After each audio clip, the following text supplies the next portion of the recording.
الحمد لله رب العالمين والصلاة والسلام على سيد المرسلين وخاتم النبيين سيدنا وحبيبنا محمد وعلى آله وصحبه أجمعين ومن تبعهم بإحسان إلى يوم الدين.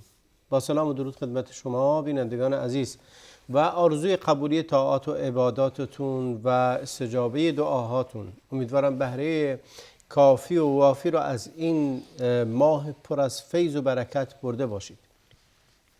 امروز هم در بحث احکام روزه صحبت خواهیم کرد و ابتدا میریم سراغ بعضی از مسائلی که شاید در دید شما خیلی توجهی نشده باشه که یادآوری این مسائل کمک بسیار زیادی خواهد کرد به اینکه بتونیم عبادت مهمی مانند روزه ماه مبارک رمضان را به درستی به جا بیاریم و بهره کافی و درست را از اون هم در دنیا و هم برای اجر آخرتمون برده باشیم. مهمان گرامی برنامه جناب شیخ محمد عبدالرشید عباد هستند. سلام دارم خدمت. و علیکم السلام و رحمت الله و برکاته. متشکرم. بسم الله والحمد لله و الصلاة والسلام علی رسول الله. اما بعد بنده هم تشکر میکنم از اینکه به هر حال ما رو دعوت به این برنامه مبارکتون فرمودید و همچنین سلام دارم خدمت بینندگان عزیز و محترممون و همچنین دستاندرکاران برنامه. بله ممنونم. ما ابتدا از جایی شروع کنیم به عنوان آداب روزه ماه مبارک رمضان. آداب و سنن رو بگیم. ما قبلا ارکان رو تقریبا اشاره کردیم در برنامه‌های گذشته. بله.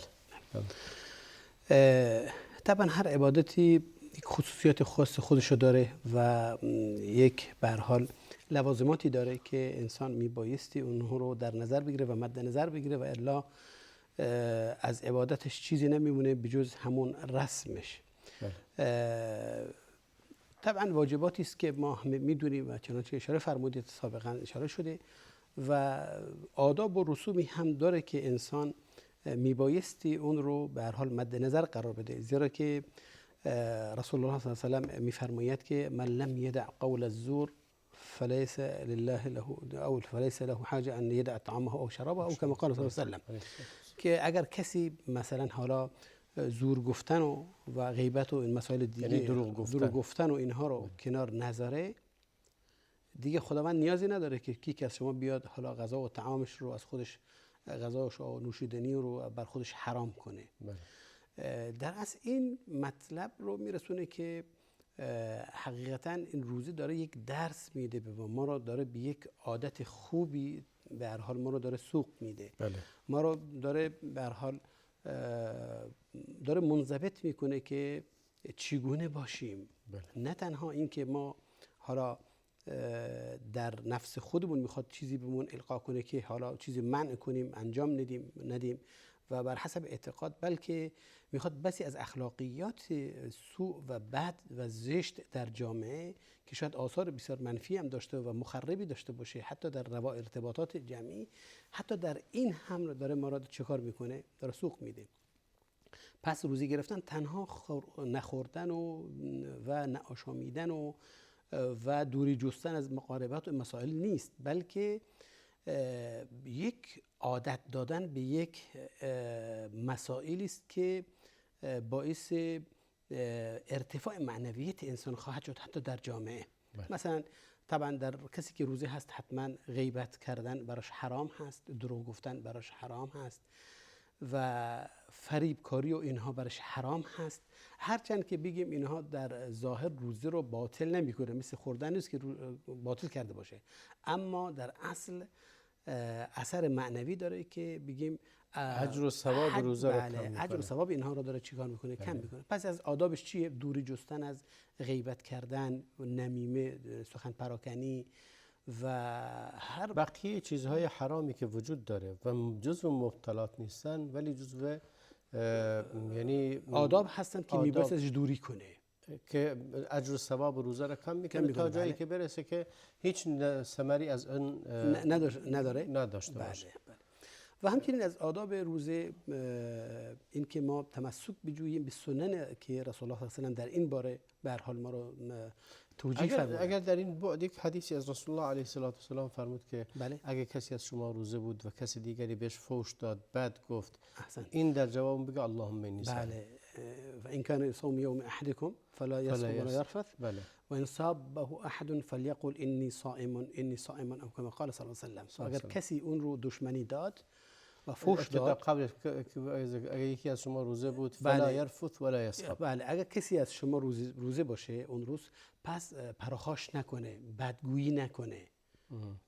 حتی ببین، حتی کلام تند جواب دادن، حتی با تندی جواب دادن، همه سبحان الله همه عبادات در جهت این هست که انسان رو از انسان یک شخصیت مثبت خوب بسازه که در مقابل مشکلات، در مقابل پرخاشگری دیگران، در مقابل رفتار بد این دوری کنه. در مورد نماز همینطوره، در مورد زکات همینطوره، در مورد حج همینطوره، در مورد روزم همینه. در حج میفرماد فلا رفث ولا فسوق ولا جدال فی الحج.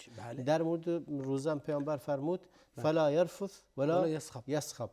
این فلا یرفث یعنی چی؟ در چه چیزی رفث یعنی کلمه‌های زشت، صحبت‌های زشت. بله. یسخب یعنی از گفتن که در مسائل جنسی حرف زدن. اون چیزی که ببین در مثلا کلمه این برمیگرده به عرف. چه چیز در عرف استعمالش زشت به حساب میاد، چه مسائلی که نه تنها فحش دادن، حتی در مسائل جنسی مثلا صحبت کردن. خب یک جامعه شاید براش افرادهایی که حالا در اون جامعه زندگی کنن، این کلام، این صحبت ها براشون چی عار به حساب بیاد، زشت به نظرشون بیاد. پس این برمیگرده به اصطلاح یک جامعه که اونها چه چیز رو زشت بدونن. پس هر چیزی که زشت باشه و دامن زدن به اونها چیه؟ ممنوعه و باعث میشه که اجر و ثواب چیکار کنه؟ از بین ببره. همچنان که فرمودید، از اونجا که عبادت ها طبعا سوق دهنده انسان هاست به اخلاق خوب و به تمیز داشتن از دیگر مسائل. اینجاست که همون عبادات در اصل یک مدرسه هست، یک سازنده هست برای انسان، تا انسان دارای اخلاق خوب داشته باشه که باعث ارتباط خوب باشه و ارتباط خوب باشه جامعه خوب خواهد بود. و این طبعا از خصلت‌های عبادت هست و از معنویات و از آثار عبادت هست، عبادات حقیقی البته. این عبادات برمیگرده که تقوا درش رعایت شده باشه. بله بسیار جالب. این جالب هست که بعد معنوی روزه، بله، که در اینجا یک بخش عادیش هست که هر کسی میتونه انجام بده، اونم امتناع از خوردن و آشامیدن و مجامعت هست. که این امتناع کردن خیلی امر بسیار عادی هست که هر کسی بتونه نهایتاً، حالا در بیشتر موارد 16 17 ساعت تا 18 ساعت بیشتر هم نیست. بله. و حالا بعضی از کشورها که در جاهای خاصی واقع شدن از موقعیت جغرافی شاید به 20 ساعت و 22 ساعت هم برسه. ولی بیشتر مواقع همین حدود هست و در بعضی جاها کمتر از این هست. بله. امتناع کردن از اینها بسیار عادیه. بله. و خیلی هم آسونه. بله. و از رحمت خداوندم صحت روزه رو مرتبط کرده به اینها. بله. نفرموده که روزت باطل میشه اگر حالا یکی از اخلاقیات بدم داشته باشی، ولی چون اجتناب ناپذیر هست، انسان بعضی مواقع میبینید مرتکب میشه. مسئله عصبانیت، مسئله تندخویی، مسئله پرخاشگری، مسئله حتی بعضی از رذائل اخلاقی دیگه. موضوع این نیست که با یک تصمیم بشه اون رو جلوش رو گرفت. بله. مثل روزه نیست امتناع از خوردن. تصمیم میگیری نخوری دیگه نمیخوری، مشکل خاصی وجود نداره، مگه اینکه اون ترک عادته، بله. ولی ترک کردن یک اخلاق بد زمان میبره و تلاش میخواد و به خاطر همینه که همه عبادات به ما کمک میکنن که بتونیم اون اخلاق بد رو حذف کنیم. بسیار جالب فرمودید استاد. معنیش اینه که ببین اسلام این رو یعنی قطع عبادت یا ابطال اون رو به این ربط نداده، بنا به رحمتی که به هر حال شامل رحمتش که شامل حال ما شده. اگر این هم مثل غذا به مجرد صحبت کردن، یعنی همچنان که انسان همین که خورد چیزی روزش باطل میشه، این به مجرد صحبت کردن یا پرخاش کردن یا حتی کلام زشت گفتن روزه باطل میشد، واقعا خیلی کم بودن که شاید 1% نمیرسن که نمازشون، عبادتشون درست میشد. بله. شاعری میگه در مورد حج میگه، حالا من به یک مصرعش یادم هست. بله.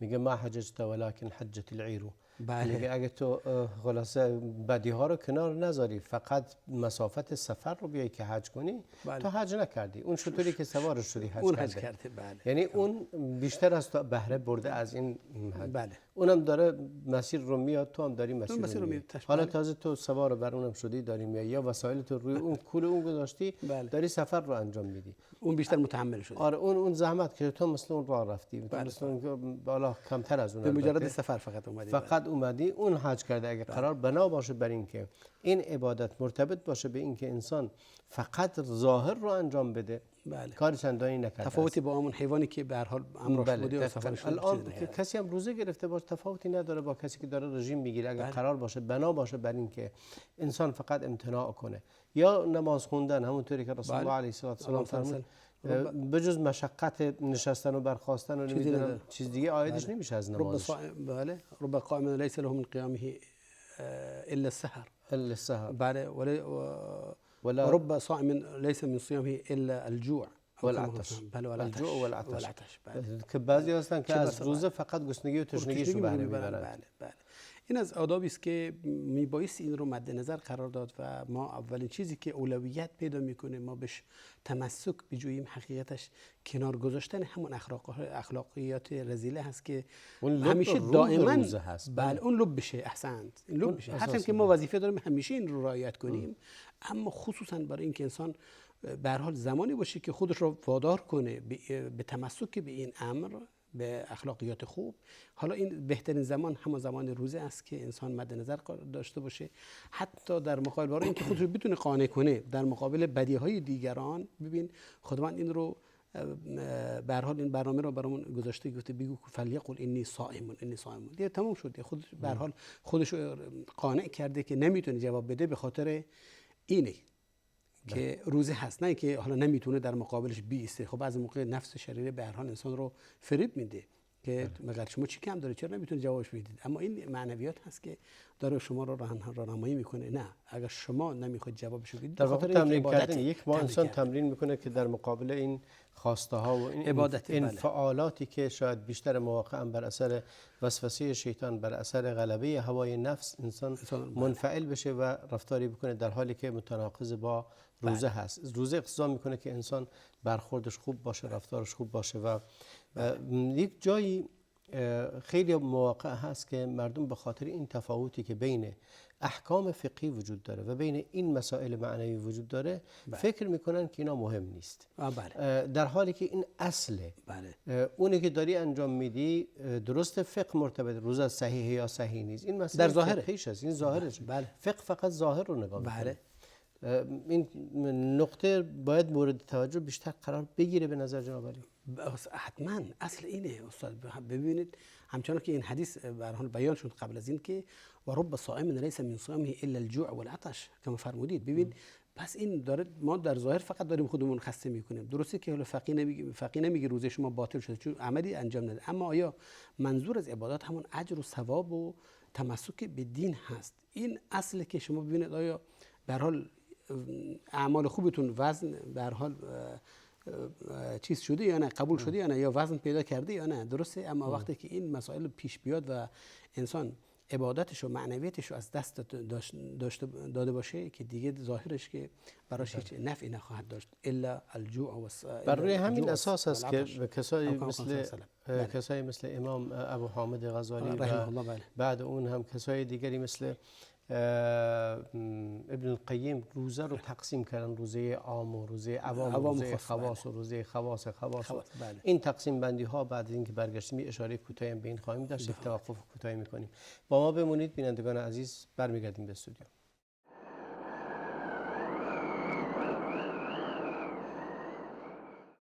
با سلام دوباره خدمت شما بینندگان عزیز، هر جا که هستید آرزوی خیر براتون میکنم. بخش اول صحبتمون اختصاص داشت به این که ما روزمون آدابی داره که اون آداب رو رعایت کنیم، که فقط پرداختیم به آداب معنوی اون.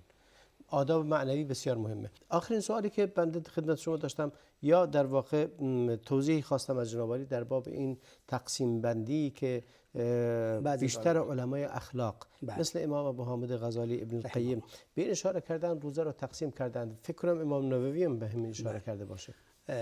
ببینید در ظاهر همون اعمالی است که به هر حال فقها بهش اشاره کردن، اون چیزی که روزه رو این روزه عوام با روزه عوام است، همون روزه عوام بهش میگن که فقط اون چیزی که مد نظرش هست همون ظاهر احکام است، یعنی نخوردن و یعنی هم مبتلات ظاهری نماز. این رو در این معمولا همه در این حد هستن و عموم مردم همین انجام میدن.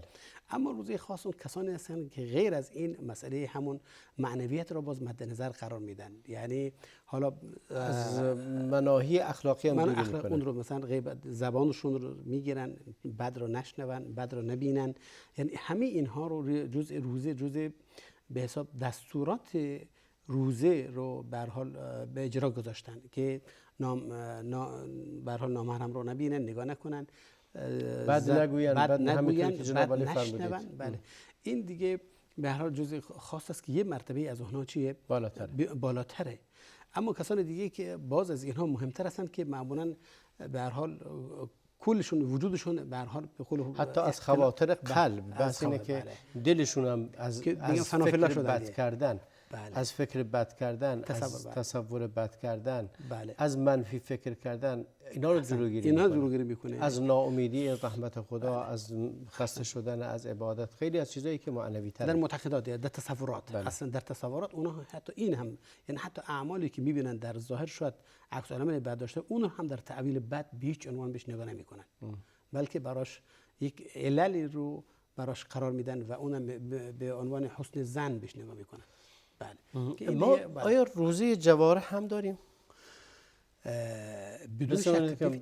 همون جوارح همین وقتی که رسول الله صلی الله علیه و آله میفرمود فإن صابه احد فلیقل انی صائم، یعنی ببین از اعمال خودش رو ببین، گام بر نداشتن در راه حرام مرتکب نشدن، مالی رو به حرام نگرفتن، همین اینها باز چیه؟ از به هر حال این که انسان وجودش رو وجود انسان رو کلا میبایستی در این حالت رو بسیار به کار بگیره و بسیار بسیار بدون شک. سنت های دیگری رو جناب عالی می‌خواستید اشاره کنید، آداب و سنتی که همراه با روزه ما داریم انجام باید بدیم. خیلی هست که طبعا ما متاسفانه بنا به سوسی که بهمون دست داده و بهش توجهی نداریم. مثلا ببینید، مثلا سحری خوردن از مستحبات و رسول الله بهش تشویق کرده و حتی تا حدی که فرموده فرق بین ما و اهل کتاب خوردن سحری است، در سحر بلند شدن و آماده شدن برای اینکه انسان بخواد حالا قدرتش رو به دست بیاره تا اینکه بتونه در عبادات به سر ببره در ساعات آینده. پس بلند شدن در این وقت مبارک سحر و فإن فی السحور برکه، سحری کنید زیرا که در این وقت یا در سحری خوردن برکت قرار داده شده. این از سنت هایی است که متاسفانه امروز ما اون رو به نحو دیگری در آورده میشه. خیلی از جاها و خیلی از ما مسلمان ها معمولا به هر حال شب نشینی میکنیم تا دیر وقت، ساعت 12 یک همون لازم ما چیزهایی رو میخوریم، بعدم به هر حال میریم سرمون رو میذاریم رو بالشت به این قصد که حالا ما چون فردا سر کاره میبایستی شب استراحت کنیم دیگه. این مونده تا این که حالا نه از آن فجر بلکه نمازم خونده باشن، اون زمان انسان حالا سراسیمه بلند میشه و بخواد نماز خودش رو بخونه. این ترک سنتی و ترک مستحبی و ترک سنت مؤکده باز هست. و اولا که انسان این وقت مبارک رو از دست داده، زیرا که وقت آخر شب وقتی است بسیار پربرکت، وقتی است که وقت نزول الهی است به سمان دنیا و از اونجا میطلبه به هر حال که کسی دعاست که دعاش رو قبول کنه، کسی استغفار داره میکنه خداوند او رو ببخشه و دیگر فضائلی که در این اوقات قرار داده شده، همین ها رو داره میزنه کنار تا اینکه چی، به خاطری که شب به هر حال تا دیر وقت مونده، الان این وقت رو ازش فوت میشه متاسفانه. این سنتی است که خیلی ما متاسفانه به هر حال اون رو نادیده گرفتیم، خوردن سحری و همچنین تأخیر انداختنش، یعنی اینکه اون نزدیک وقت اذان فجر باشه، حالا فاصله بسیار کوتاهی باشه مثلا تا اینکه انسان در شک و تردید واقع نشه. و رسول الله صلی الله علیه و آله میفرماید که لا تزال طائفه امتی بخیر ما عجل الفطور و اخروا السحور، او کما قال صلی الله علیه و آله که به استمرار امت من در خیر واقع شدن هستند تا زمانی که این کارا میکنن، افطار سریع انجام میدن، سریع افطار میکنن و همچنین اول وقت چیکار میکنن، این تمسک به عبادت، تمسک به اون قانونی که وضع شده براشون و مقنن شده براشون. همچنین سحری رو یعنی از آزادی استفاده میکنن، اما هنگام عبادت چی عبادت شروع میکنن، یعنی قاطعیت دارن. خب اینطور نیست که به هر حال بر اساس شک و تردید و یعنی که اون رو بذارن. پس این باز از سنت های بسیار مؤکده هست که انسان میبایست این رو مد نظر قرار بده. فقط جناب استاد این مسائل اگر که مسائل عادتی هست، انسان خوردن و نوشیدن، اما من باب یک عبادت باید انسان بهش نگاه کنه. بله کاملا. بله. فمن باب یک عبادت باید بهش نگاه کرد. یعنی ببینید شما وقتی بلند میشیم برای سحری خوردن، می این باب که این سنت هست ما باید بهش نگاه کنیم، بهش عمل کنیم، یعنی یک عبادت دارید انجام میدید. و اینجاست که انما الاعمال بالنیات و خود وقت هم بیدار بودن در اون وقت هم ببینید برکت خاصی داره. خود سحر در کل سال بله ویژگی خاصی داره که پیامبر خداوند در قرآن کریم فرمود و بالاسحار هم یستغفرون، نشان بر اهمیت این وقت زمان هست. داره. یعنی استغفار همیشه خوبه، بله. ولی در وقت سحر چیز دیگری، یا اون وقت قبول دعا هست در اون لحظه. همراه هم شده با روزه ماه مبارک رمضان، همراه شده با سحری خوردن. این همه فضائل در این تایم مشخص جمع شده که انسان خیلی حیف است که این رو از دست بدی و پیامبر هم فرمود که در این سحور برکت هست. بحث خیلی سریع بگذاریم که به خیلی مطالب زیاد داریم. بحث ضایع کردن وقت در ماه مبارک رمضان. بله. ببینید انسان وقتی که در حالت یک عبادت داره به سر میبره، اعمالهای دیگری اگر باز انجام بده، یعنی اعمالهای خیر، اعمالهای عبادت دیگری انجام بده، طبعا اون ارزشش فزونی پیدا میکنه، ثوابش بیشتر میشه. ببینید اگر کسی روزه باشه بخوابه، روزش درسته، ثواب روزش هم گیرش اومده، اما طبعا مساوات پیدا نمیکنه یا برابری پیدا نمیکنه با کسی که حالا نشسته اوقات یا تلاوت قرآن داره، اذکار داره، تحقیق و به هر حال برنامه مطالعه به هر حال درسشو داره. همه اینها با هم دیگه به هر حال یکسان نیستن و نخواهند بود. پس اذکاری که انسان در حال عبادت است داره انجام میده، خب بدون شک با اون اذکاری که انسان در غیر از عبادت به سر میبره خب واقعا تفاوت داره، اجر خاص خودش داره. پس حیف هست که این زمان انسان بخواد در غیر از عبادت دیگه به سر ببره، فقط تنها کفایت کنه برای اون عبادتی که درش واقع شده. فطبیعی است که انسان میباید این رو مد نظر قرار بده. بسیار عالی. میریم سراغ بعضی از خطاهایی که روزه‌داران احتمالاً مرتکب اون بشن.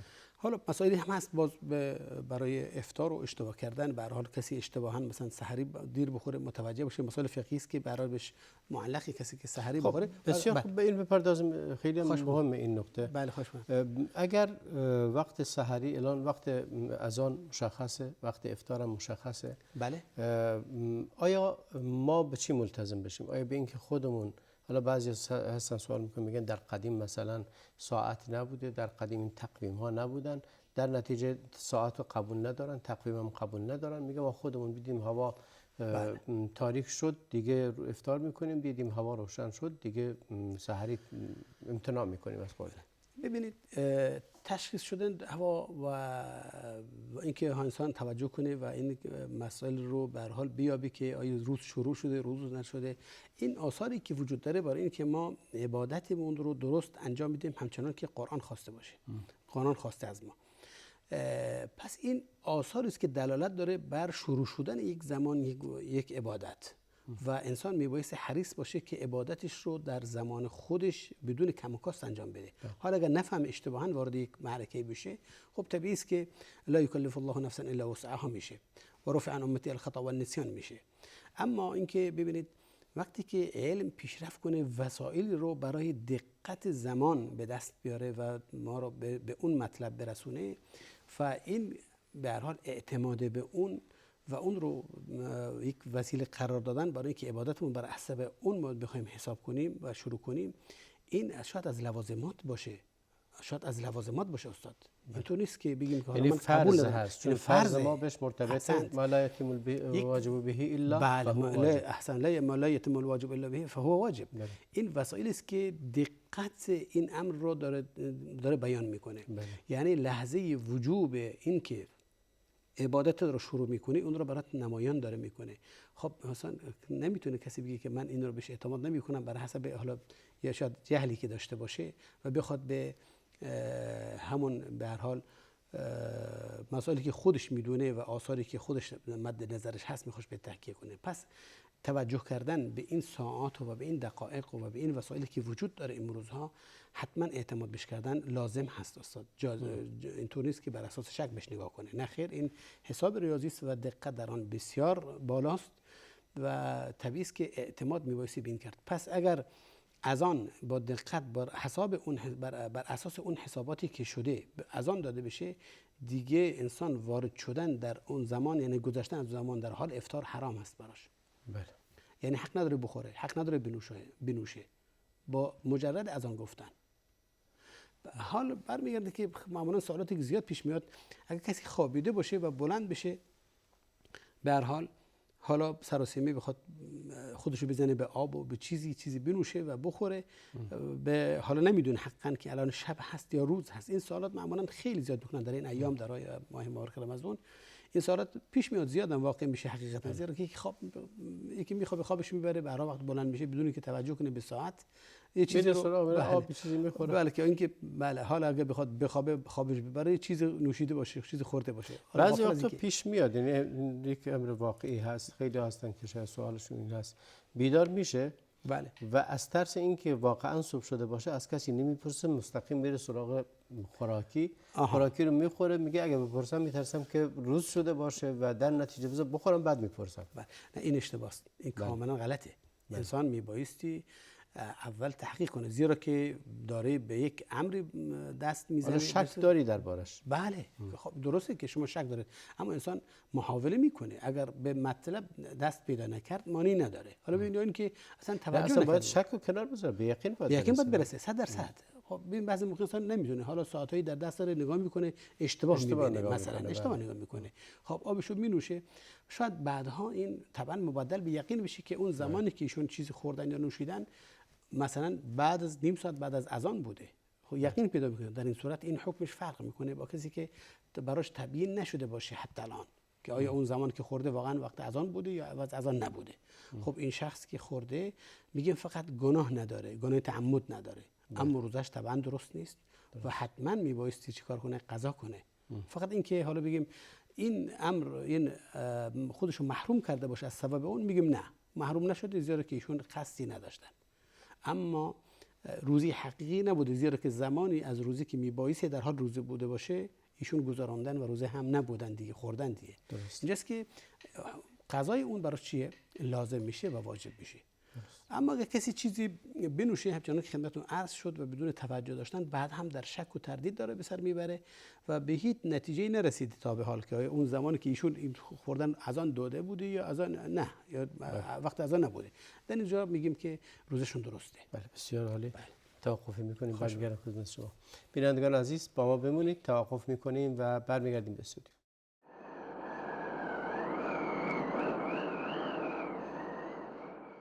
با سلام مجدد خدمت شما بینندگان عزیز. در دو بخش صحبت امروزمون پرداختیم به بعضی از آداب و سنت‌های روزه و اشاره هم داشتیم به روزه‌ای که در واقع روح روزه هست، اشاراتی به اون هم داشتیم.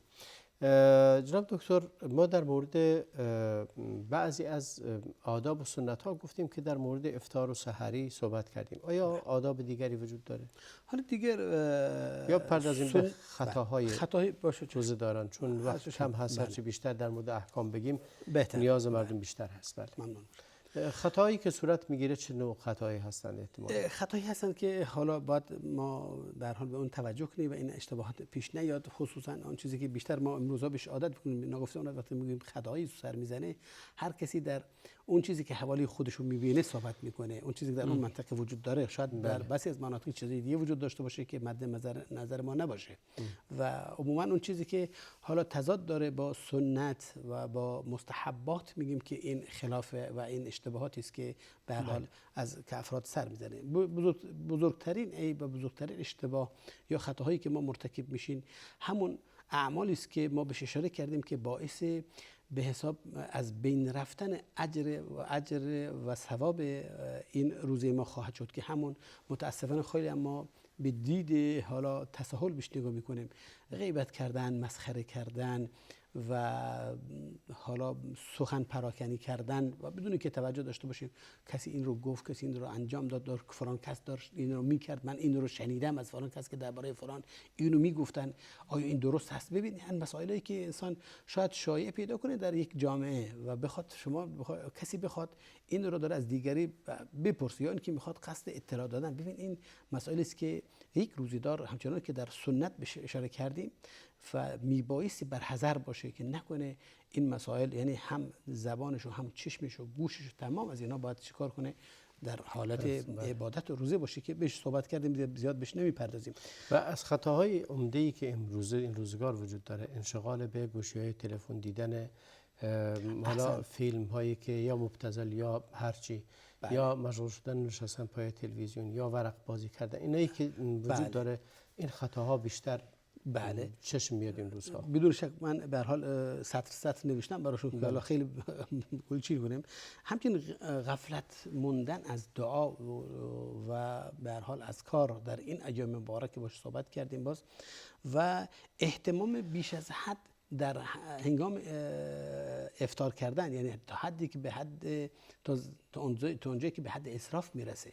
یعنی سفره افطار همچنان ما به هر حال پهن کردیم و درش ریختیم که چند برابر اونهایی که دارن میخورن اگر بیان بازم چیه، و چند برابر روزهایی که معمولی میخوردیم بیشتر میخوریم. بله، و بازم تمام نمیشه. ولی این به اسراف کشه. و همچنین بعضی موقع همچنین غفلت از نماز جماعت مغرب که انسان میشینه برای سفره و نشسته داره میخوره و اقامه هم شده، خبر نداره که دو رکعت نماز میخونه و طرف هنوز از جای خودش حرکت نکرده، اما میگه که ما معنی نداره نماز جماعت همینجا میخونیم، مثل این که ثواب اینجا با ثواب مسجد برابره، در صورتی که چنین چیزی نیست. ایشون مشغول شدن به همون خوردن در هنگام فطور یک اجر عظیمی رو از دست دادن. همون نماز جماعت هست در مسجد، خصوصا برای مردان البته. بله.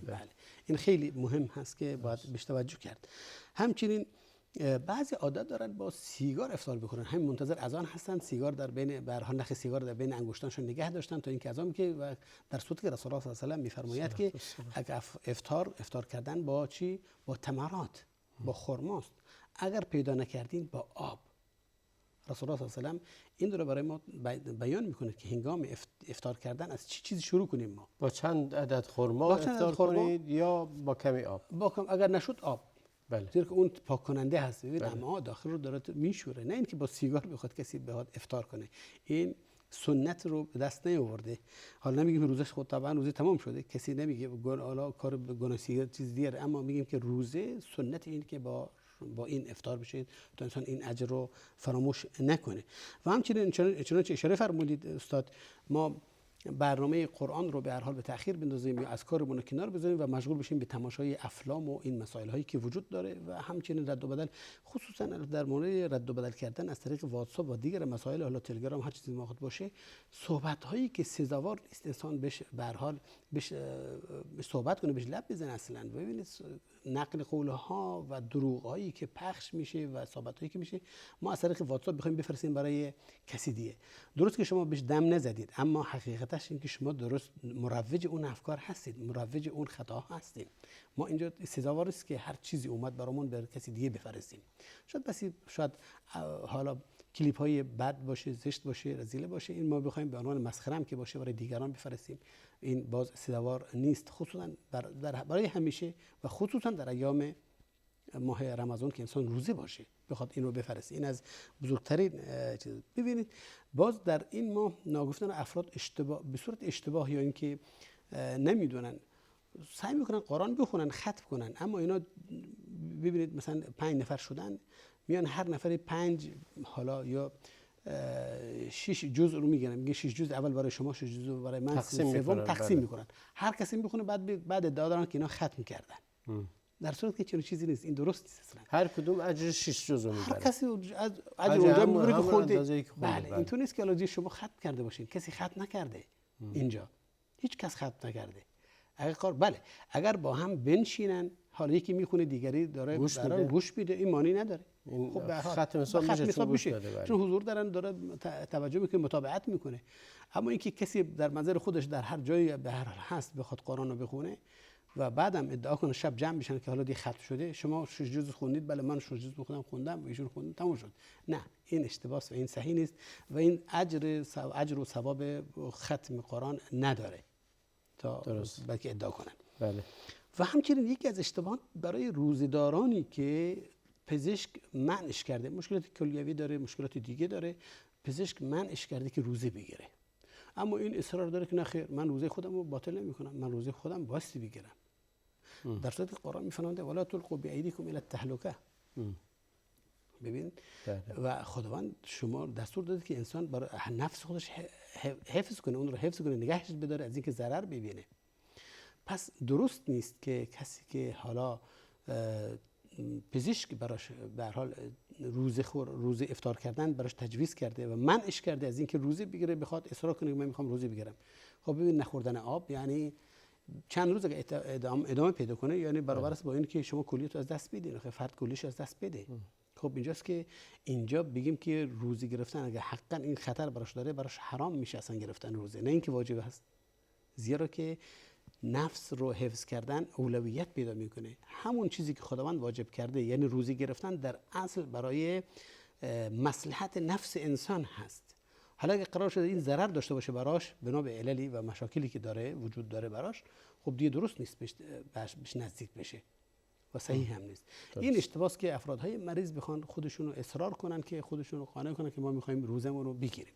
حالا اگر پزشک اجازه بده که مثلا در هفته یه روز شاید ضرری براش نداشته باشه، به هر حال صبح و شب به هر حال آبش زیاد بخوره و به این صورت اگر تجویز داشته باشه، مانعی نداره که هفته یه روز یا 2 روز اگر ضرری نداره براش بگیره. اما اینکه اگر 100% براش مشکل هست حق نداره روزه بگیره. بله. این شاید عاداتی باشه که من تو ذهنم بود اینا که گفتم بهش اشاره کنم، هر اگه چیزی باشه که بله. بسیار ما اکتفا میکنیم بین پردازیم بحثی از مفترات معروفی که وجود داره، یعنی اونایی که روزه رو باطل میکنه. بله. و معروف و مشهور هست، خوردن و آشامیدن هم بستر شده، این که همه میدونن و معروف هست. بله. چیزی که در معنای این هزای مفترات دیگری وجود داره. ببین وقتی گفتیم خوردن و نوشیدن در ظاهر اینه که اون چیزی که انسان میخوره تا اینکه قواشو به دست بیاره و بتونه ادامه حیات داشته باشه. اما فقها فرمودن که هر چیزی به هر حال وارد جو بشه، وارد بدن انسان بشه، حتی ولو اینکه بدن از اون بهره نبره، استفاده نکنه. بدن نه، جوف بله، شکم و معده. بله. داخلی اجزای داخلی. بله. من فقط عبارت تصحیح کردم. بله متشکرم. هر چیز وارد به هر حال این جوف انسان بشه، ولو اینکه بدن بهش نیاز نداشته باشه. بله. که تجزیه و تحلیلش کنه، مثلا مثل سنگی رو ببله. بله، مثل یک سنگ مثلا ببله، هر چیزی. حالا گفتن پس وصول هر چیزی به جوف انسان برسه و از مخارج معترف به آن معمولی هست. بله. و حتی مخارج، حالا این باعث ابطال روزه میشه. پس لازم است که این تعریف فقهیشه. این لازم است که حتما حالا آب باشه یا آب میوه باشه یا اینکه میوه باشه یا اینکه غذا باشه. هر چیزی این رو از کجا گرفتن در حالی که مثلا نص قرآن کریم میفرماید کلوا واشربوا حتی یتبین لكم خیط الابیض و یتبین لكم خیط الابیض من الخیط الاسود الی الفجر. زمانش داره صحبت میکنه. تا اینجا بخورید، بعد این دیگه نخورید. بله. نخورید و نیاشامید. بله. ولی چطوری از کجا این رو استنباط کردن فقها؟ احادیثای اومده مثلا به صورت عام بیان شده، انما الافطار مما دخل وليس مما خرج. این به صورت عام اومده. افطار روزه باطل شدن در اصل از چیزی که وارد جوف بشه، نه از اون چیزی که خارج میشه از انسان. یعنی مثلا قی و خون کردن. بازم اونجا معنی خوردن کسی نه، مما دخله هر چیزی که داخل، یعنی ببین چیزی که شبیه غذا باشه اگه باز وارد بشه، این رو در اصل ما میتونیم بگیم این عام هست اونجا خاصه. بس عام خاصش کنیم. بله. اما چون عبادت هست و عبادت اصلش بر اساس احتیاط هست که ما عبادت رو بدون شک و بدون ریب بخوایم تحویل بدیم، به هر حال اون رو ادا کنیم، اینجاست که گفتن من باب احتیاط و اینکه ما نزدیک نشیم به چیزی که با سبب به هر حال شک و وسواس و این چیزها بشه. پس هر چیزی که وارد بدن بشه و ضرورت پیدا نکنه که حالا وارد بشه، مثل حالا هوا اینا. با توجه به ما آیا نباید از همونطوری که در جاهای دیگه گفتیم علم پیشرفت کرده بله. و در تشخیص طلوع و غروب آفتاب، در تشخیص جهت قبله، در خیلی از مسائل فقهی ما از امکانات جدید استفاده میکنیم و میگیم علم پیشرفت کرده استفاده کنیم. خب چرا نباید چیزهایی که اصلا هیچ تأثیر خوردنی نداره فقط وارد میشه؟ حالا مثلا حتی اگه از معذرت از مقعد بله. یک شیافی رو میزنه، یک دوایی رو میزنه یا چیزی دیگری در همین معنا، بله. در حالی که نه غذا هست نه هیچ دیگری، چیزی نیست. بله. در نظر فقها این روزه رو باطل میکنه، اما در واقعش تأثیری نداره. بله. تأثیر داره استاد. ببینید معذرت میخوام، چرا شیاف به کار میبرن؟ تا اینکه بدن اثرات از اون چیزی که نیاز داره بگیره و برای اینکه سلامتی خودش رو به دست بیاره، حداقلش. پس بدن داره چه کار میکنه؟